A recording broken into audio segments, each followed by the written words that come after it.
Hello दोस्तों, जी के study exam 21 में आप सभी लोगों का फिर से का स्वागत है। दोस्तों, मैंने इस वीडियो में 5 जुलाई के सेकंड शिफ्ट में जो जी के जीएस के प्रश्न पूछे गए उन सही प्रश्नों को इस वीडियो में एक साथ लिया है। इसलिए दोस्तों आप लोग इस वीडियो को पूरा जरूर देखिएगा। दोस्तों, वीडियो को लाइक, शेयर और चैनल को भी सब्सक्राइब जरूर कर लीजिएगा, जिससे आप लोगों को और भी वीडियो देखने के लिए मिलते रहेंगे।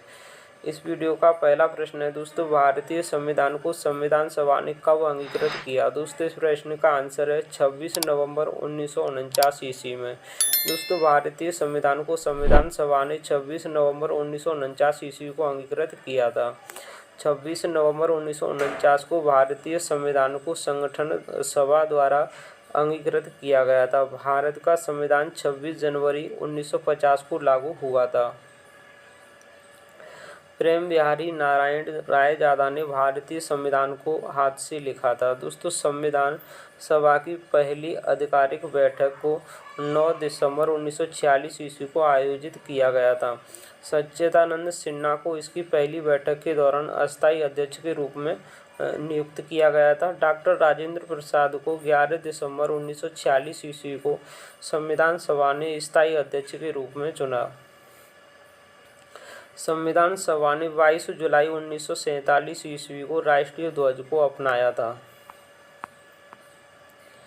अगला प्रश्न है दोस्तों, भारत का राष्ट्रीय गीत किसके द्वारा लिखा गया था? दोस्तों, इस प्रश्न का आंसर है बंकिम चंद्र चटर्जी द्वारा। दोस्तों, भारत का राष्ट्रीय गीत यह बंकिम चंद्र चटर्जी द्वारा लिखा गया था, इसलिए इस प्रश्न का आंसर है बंकिम चंद्र चटर्जी। दोस्तों, भारत के राष्ट्रीय गीत को पहली बार भारतीय राष्ट्रीय कांग्रेस के 1896 ईस्वी के अधिवेशन में रविंद्रनाथ टैगोर द्वारा गाया गया था। भारत का राष्ट्रगान विश्व कवि नोबेल पुरस्कार विजेता रविंद्रनाथ टैगोर ने लिखा था। राष्ट्रगान के गायन की अवधि 52 सेकंड है। जनगण मन पहली बार 27 दिसंबर 1911 को भारतीय राष्ट्रीय कांग्रेस के कोलकाता अधिवेशन में गाया गया था। दोस्तों, सारे जहां से अच्छा औपचारिक रूप से तराना ए हिंद के रूप में जाना जाता है, जिसे मोहम्मद इकबाल ने उर्दू कविता की गजल शैली में लिखा है। अगला प्रश्न है दोस्तों, 2011 की जनगणना के अनुसार निम्नलिखित में से कौन सा जिला भारत का सबसे कम साक्षर जिला है? दोस्तों, इस प्रश्न का आंसर है अलीराजपुर। दोस्तों, अलीराजपुर यह मध्य प्रदेश राज्य का एक शहर है और यह दोस्तों 2011 की जनगणना के अनुसार सबसे कम साक्षर जिला है। अगला प्रश्न है दोस्तों, ठुमरी की उत्पत्ति किस राज्य से हुई? दोस्तों, इस प्रश्न का आंसर है उत्तर प्रदेश राज्य से। दोस्तों, उत्तर प्रदेश राज्य से ठुमरी की उत्पत्ति हुई है। दोस्तों, ठुमरी की उत्पत्ति उत्तर प्रदेश राज्य के पूर्वी भाग में मुख्य रूप से लखनऊ और बनारस में 18वीं शताब्दी ईस्वी में हुई थी। गायन की एक रोमांटिक और कामुक शैली है। इसे भारतीय शास्त्रीय संगीत का गीत भी कहा जाता है। इसकी सबसे विशिष्टता भगवान कृष्ण और राधा के जीवन से विभिन्न सचित्र का वर्णन करने वाली कामुक विषय है। अगला प्रश्न है दोस्तों, किस ग्रह पर सल्फ्यूरिक एसिड की उच्च सांद्रता है? दोस्तों, इस प्रश्न का आंसर है शुक्र ग्रह। दोस्तों, शुक्र ग्रह के वायुमंडल में सल्फर युक्त यौगिकों की ऑक्सीकरण के कारण सल्फ्यूरिक एसिड की उच्च सांद्रता है।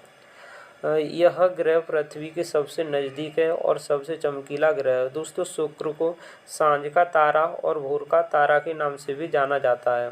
शुक्र ग्रह को व्हील्ड प्लेनेट, स्पष्ट या ढका हुआ ग्रह के नाम से भी जाना जाता है। शुक्र ग्रह को पृथ्वी का जुड़वा ग्रह भी कहा जाता है। यह भी अरुण की तरह दक्षिणावर्त घूमता है। दोस्तों, शुक्र ग्रह सबसे गर्म ग्रह है।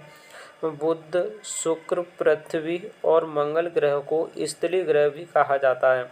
बृहस्पति, शनि, वरुण को गैसीय ग्रह कहा जाता है, जबकि वरुण ग्रह शून्य तापमान के मीथेन के वलयों से घिरा हुआ है।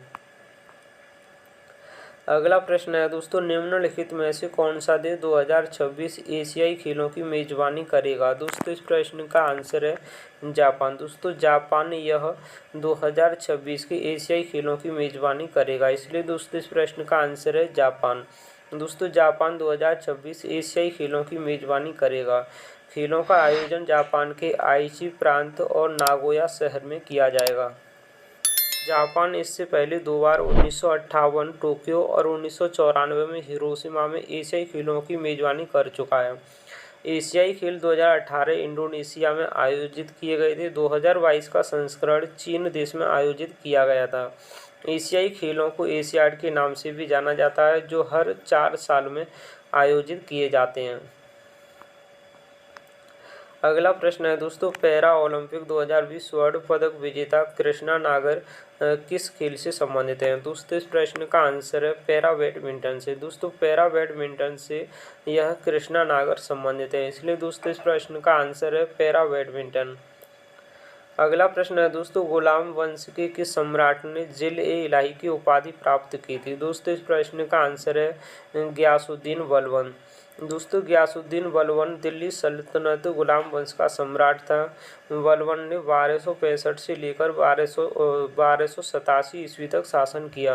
बलबन के अधीन दिल्ली सल्तनत ने कई मंगोल आक्रमणों का मुकाबला किया। बलबन को जिल-ए-इलाही की उपाधि मिली, जिसका अर्थ है पृथ्वी पर ईश्वर की छाया। अगला प्रश्न है दोस्तों, हिंदू विधवा पुनर्विवाह अधिनियम कब पारित हुआ? दोस्तों इस प्रश्न का आंसर है 16 जुलाई 1856 ईस्वी में। दोस्तों हिंदू विधवा पुनर्विवाह अधिनियम यह 16 जुलाई 1856 ईस्वी में ईश्वर चंद्र विद्यासागर के प्रयासों से पारित हुआ था, इसलिए दोस्तों इस प्रश्न का आंसर है 16 जुलाई 1856 ईस्वी। महात्मा गांधी जी का जन्म कब और कहाँ हुआ था? दोस्तों इस प्रश्न का आंसर है 2 अक्टूबर 1869 ईस्वी में गुजरात के पोरबंदर नामक स्थान पर हुआ था।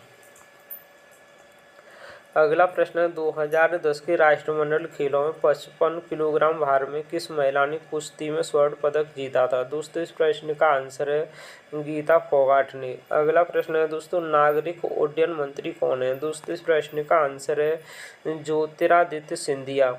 अगला प्रश्न है, वर्तमान यूपीएससी के अध्यक्ष कौन है? दोस्तों इस प्रश्न का आंसर है डॉक्टर मनोज सोनी। अगला प्रश्न है दोस्तों, 2026 विश्व एथलेटिक्स क्रॉस कंट्री चैंपियनशिप किस देश में आयोजित होगा? दोस्तों इस प्रश्न का आंसर है फ्लोरिडा। अगला प्रश्न है दोस्तों, लवलीना बोरगोहेन किस खेल से संबंधित है? दोस्तों इस प्रश्न का आंसर है मुक्केबाजी से। दोस्तों मैंने आप लोगों को इस वीडियो में 5 जुलाई के सेकंड शिफ्ट में जो जीके जीएस के प्रश्न पूछे गए, मैंने आप लोगों को इस वीडियो में उन सही प्रश्नों को करता हूं। दोस्तों आप लोगों को यह वीडियो पसंद आया होगा। दोस्तों वीडियो को लाइक शेयर और चैनल को सब्सक्राइब जरूर कर लीजिएगा, जिससे आप लोगों को और भी वीडियो देखने के लिए मिलते रहेंगे। Thanks for watching video.